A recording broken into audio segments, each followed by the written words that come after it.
is the view from my hotel today in Buckhead. I'm at the Intercontinental Hotel in Buckhead with beautiful views.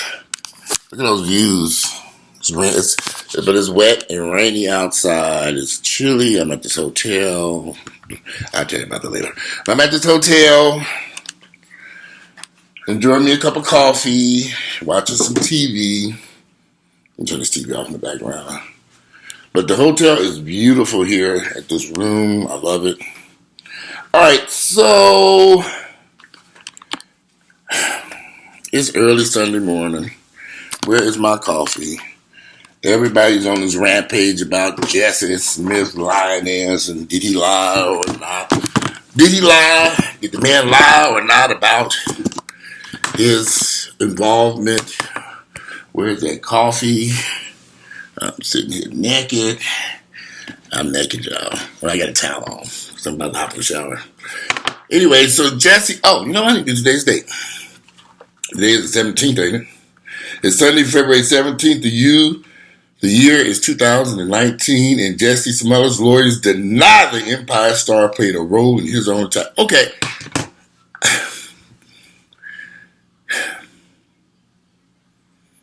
What is this all about? I'm so lost. I'm so lost about this whole Jussie Smith attack thing, that Smollett attack. I don't even know how to explain it.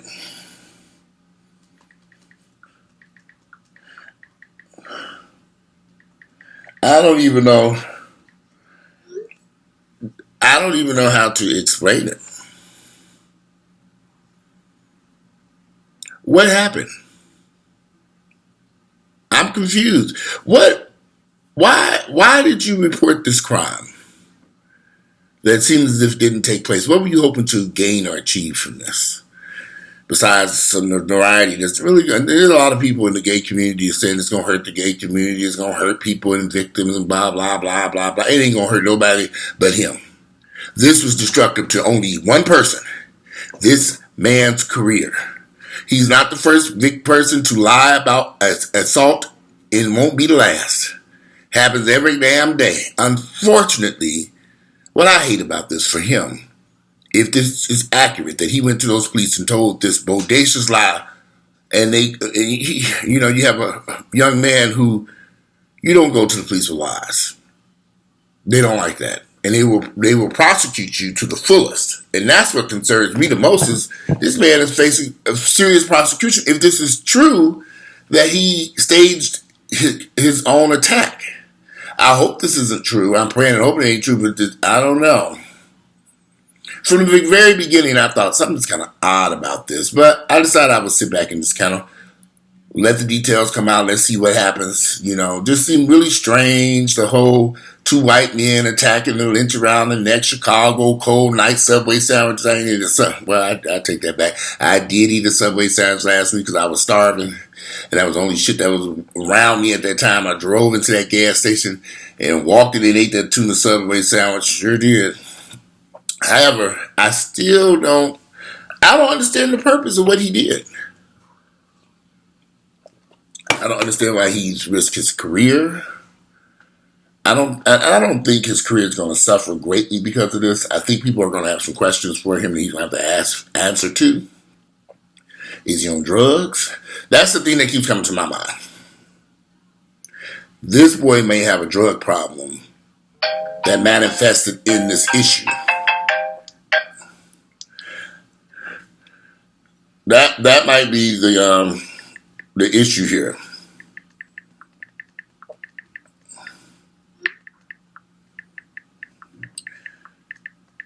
Excuse me for a second, y'all. Let me put this on mute. But anyway, that might be the issue. I think the boy's on drugs. Gotta be. Who would think to involve police in this concocted story, create this story? What was he hoping to gain from this? And something's just not right. Didn't say he thought he was getting kicked off of Empire. Paranoia? Was he paranoid? Was he on drugs? Something was it right with the people who were involved in it? Did they understand what they were being asked to do? ultimately, we just have to wait and see what becomes of this. But he's hired a defense attorney, and rightfully so. But what he needs to do now is get someplace to shut his fucking mouth. He might get through this, but he needs to sit down and shut his fucking mouth. And the attorneys might lead him down a path that may not be for his best benefit. I would not have hired those attorneys just yet. I think I would went someplace and set my ass down and shut my fucking mouth, especially if I know I ain't told the fucking truth. First off, I ain't going to no police with no fucking lies any damn way. Because them motherfuckers going to investigate. I knew that they were going to investigate in this. And isn't it funny how they found them people? Y'all do not underestimate the depth of electronic digital cameras. They are everywhere. And they were able to track those two down right to their doorstep. But the Chicago police never said a word because they knew they were looking at those cameras. There they are. It's like putting a piece of paper up like a puzzle together. You ever see the camera and the people staring at them cameras and they say, well, where are they? They're there. All right, so they went here. Okay, let's find the next camera. And then the next camera. And they can follow you right to your doorstep or very close to your area. That's why I gave up a life of crime. Goddamn digital cameras ain't no motherfucking joke. And they tiny little things that can be put anywhere. All over places, hotels, stores, retail, coffee, houses. If you ever watch these crime dramas, they can literally go back to where the person purchased the gas, the rope, the stuff at the store, see them at the register paying for the stuff way across town.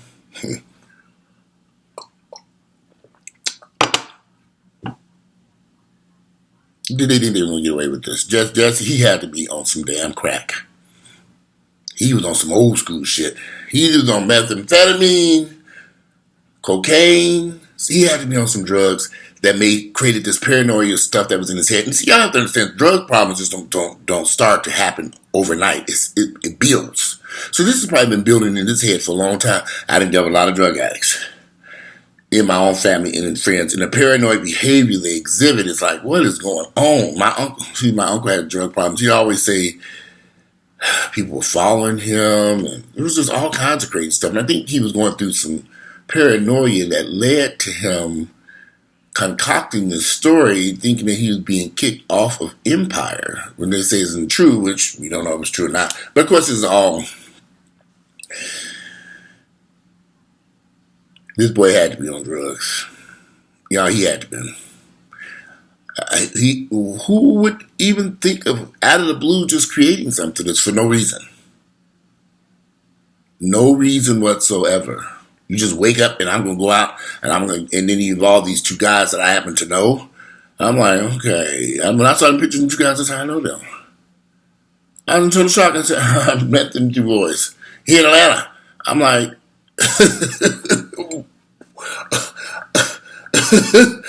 when I saw the pictures of the two guys, they said that you could have knocked me over with a stick. And I was like, okay. What is going on here? I thought it was two white boys attacked this man. Where's all these lies coming from? Where is the truth in this situation? And it goes back to what I said in the beginning. What is the purpose of this? Why did this man why did he even go to the police with these lies? What's the purpose? Other than the fact that he had to be on some drugs. Had to have been. I've been there.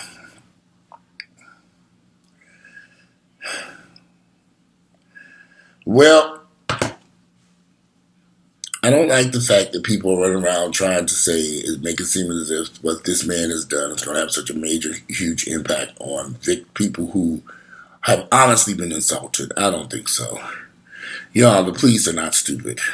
When they get assault cases, they're able to investigate them and most times find out what took place and what happened. I'm an advocate for the police when it comes to these types of crimes because many of these officers who work in assault cases or sexual assault crimes, they've lived through it. So they want to get to the bottom and get to the truth and find that the victims, find the people who did the assault. Their goal is to get to the bottom get to the truth of the matter and find justice for the victim. And as the police were searching for justice for Jussie, whatever the hell you pronounce that weird looking name, Jussie Smollett. As the police were looking for justice for him, they may have uncovered a horrible, false story that didn't sound right to begin with from the very beginning. To anybody with common sense would say, okay, something kind of wrong with that. Even my mother said, huh? Now my mother's 70-something years of age, and she don't even know who he is. And she said, in Chicago? I said, yeah. She said, are you still in Chicago and not Jackson, Mississippi? I said, well, he lives in Chicago, so it was definitely in Chicago. I'm like, I know it was Chicago when I first heard it. My mother was like, Chicago? We're not trying to say that they're not no racist white folks running around Chicago with MAGA hats on. Man, they ever damn well like roaches. But to concoct the story, to tell these lies, to possibly destroy your own career behind this, you better have a good reason. They better hurry up and rush his ass over to detox today. Instead of attorneys releasing stories and stuff, they need to get his ass on over to some detox clinic and get him in there, because clearly something is going on in that man's mind that's not right. Paranoia, could he be bipolar? What's going on? Something we don't know? Is there a health issue? It could be. Could have a brain tumor. Y'all, I'm just telling you, I'm almost 50. I have had friends start doing crazy shit, and they find out the person had a brain tumor. And I'm like, wow, well, who knew? And the brain tumor had an impact on that person's decision-making abilities. So we don't know. But I hope his family, he's close, and I believe he is close to his family, because I saw something a few years back. He came from a family that's all involved in the music industry stuff. Well, I hope that they get involved with his treatment. And I would pray and hope the Chicago police don't come after him too severely. And I hope them attorneys he's dealing with don't fuck him up, because these attorneys, they are some horrible people. They want the money, money, money. He hired these high-priced, expensive-ass attorneys for what? When you just go someplace, sit down and shut your fucking mouth. Please knock at your door, just close your door. Shit, you ain't have no business running around the office any damn way.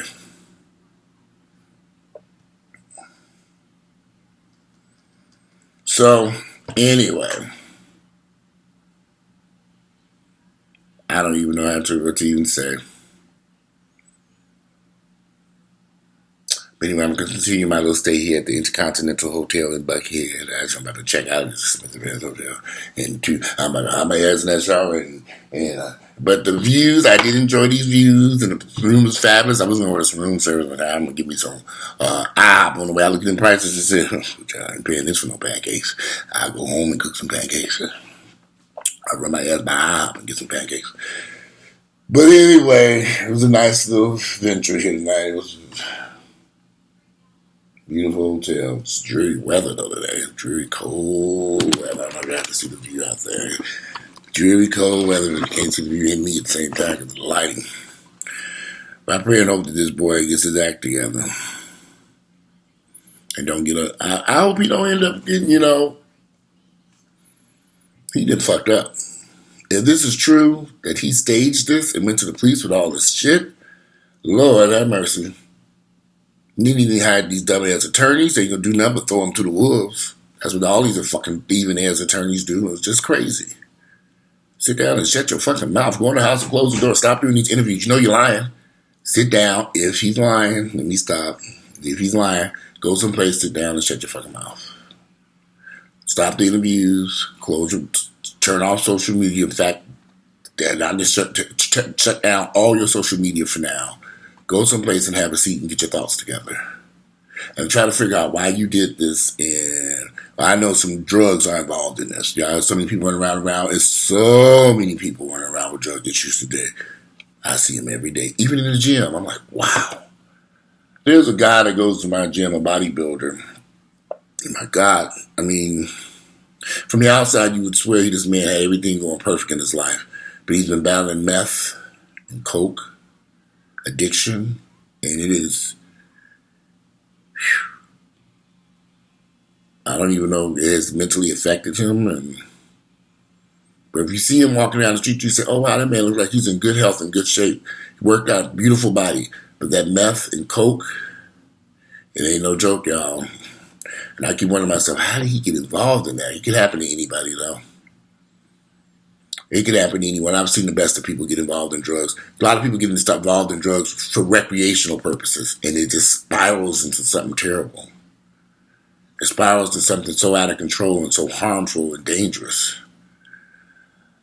Yeah, I'm willing to bet this man is out. He's got a severe drug problem going on that has caused paranoia in him and in other mental issues. Like I say, he could be bipolar. There's a lot of stuff that could be going on in this man's head. And, of course, will it harm his career? I think it may have a small impact, but I think he might be okay if he has a support system in place to help him get past this. Nobody's perfect. I mean, everybody fucks up. I didn't fuck up time, but nobody is perfect. So we ain't no angels on planet Earth. People do make mistakes, and he made a bad mistake here. I'm just curious to know why. What was this all about? What was there to gain? Seems like he's going to lose a lot, though, behind this, if this is accurate, what we're seeing. And if he hired a defense attorney, which was probably the wrong move. He should never did that interview on Good Morning America a day or two ago. Sit down and shut up. Especially if you know this is not true and this is false. You done screwed up. Now you just put you throwing more gasoline onto this fire that's going to just explode in your face. Sit down. Get somewhere. And just chill for a second. Get into some reading. I have more respect when I wake up today and later on today they said Jussie Smollett has checked into a rehabilitation clinic. I say, okay. Now he's going in the right step. He realized that he got to get his shit together. And fast. But as for him having harmed the black gay community and all, I don't believe all that. Yeah. People are going to forget a year from now. People are going to be like, what happened? Yeah, the way the world moves so damn fast. People 6 months to 6 weeks from now, people are going to be moving on to the next event. If Donald Trump can become president of the United States, Jussie Smollett can remain an actor on Empire. He can get past this shit and maybe do some other TV shows. I don't know about it. I don't really watch Empire that much, so I've seen the first season, but I can't remember what his acting was like. I ain't watched Empire since that first season. I'm not really a TV watcher like that. I just don't have the time. I just don't. But I wish this young man well in his journey. But I ain't hating on him. I wish him well. I want him to get help and treatment for whatever caused this to enter into his mind. Something is taking place severely that we have to sit back and say, okay, what's going on here? And when the police officers got this, I'm sure they were like, give them the side eye, like, okay, buddy, something ain't right with the story. And I was just waiting for them to, finally, but they haven't really said much because they're still doing it, the investigation, but there have been little leaks. And I think they've leaked enough information so we know that this whole story at this point seems as if it was false. And possibly arranged by Jussie himself. Jussie or Jussie, I don't know how to pronounce that man's name, Smollett. I don't know. Really don't care. However, people keep asking me my thoughts and opinions. I figured, let me just respond and say quickly, but let me hop in the shower and get my ass out of this hotel. Because it's time close to checkout time. Today it is Sunday, February the 17th, the year is 2019. I hope I said 2019 at the beginning of this video. It's 2019. Y'all know me with no time warp. But anyway, let me get dressed and get out of here, and I'm out of here. Look forward to reading y'all's comments and opinions. And one last time, a review from my room here. I'm sitting in my towel in Buckhead. Beautiful views. You can see Peachtree Street down there. Anyway, I'm out of here, y'all. Enjoy your Sunday. Bye.